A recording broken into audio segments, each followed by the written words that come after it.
זה נעים. תעשה עם הרגל. זה נעים. רגע, כמעט נהרגתי ואף אחד לא הסתכל. כי לאף אחד לא אכפת. כמעט נהרגת?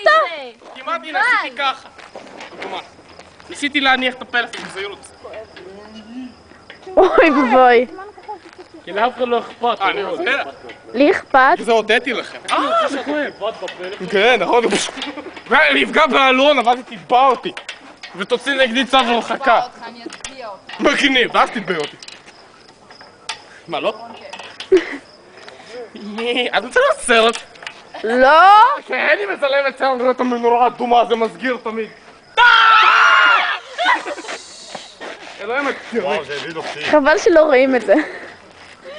למה מצלמת סרט ויש אתם יודעים מה מנורה היא ירוקה? מצחיק? להעלות את הסרט הזה ליוטיוב. איזה? זה מה שהיא מצלמת. למה לא? אז זה בטח יהיה סרט ענק, צריך לקבץ אותו. רואים בכלל מה היא מציינת? מה פתאום? כן, לא זה מקסימום 3 דקות, לא? לא עכשיו. לא עכשיו. גאוני? למה זה צלמת אותי? למה לא? בוא, צלמי אותי כשאני קופץ ומת. או, יאללה. רגע, אני אלך לצד, זה יהיה יותר טוב. מרינה, את מפחדת מדגדוגים? לא. לא, אבל אני אמות, זה לא... לא. סתם מעצבנים אותי. לא, אני לא אקפוץ, אני כאילו עושה מכתש.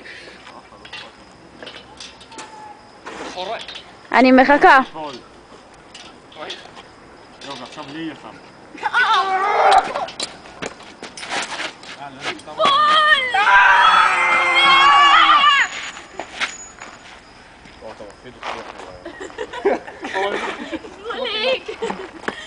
אוקיי, או שאלכס. אלכס. תגיד לו. או שהם מחפשים מישהו מהבניין שלנו, ני! סתם בודקים כמו... שהם סתם בודקים כמו שהם לפעמים עושים. איגור, אתה לא מבין את העובדה שאם אתה תהרוס את המצלמה, אני אתלה אותך בלי אור?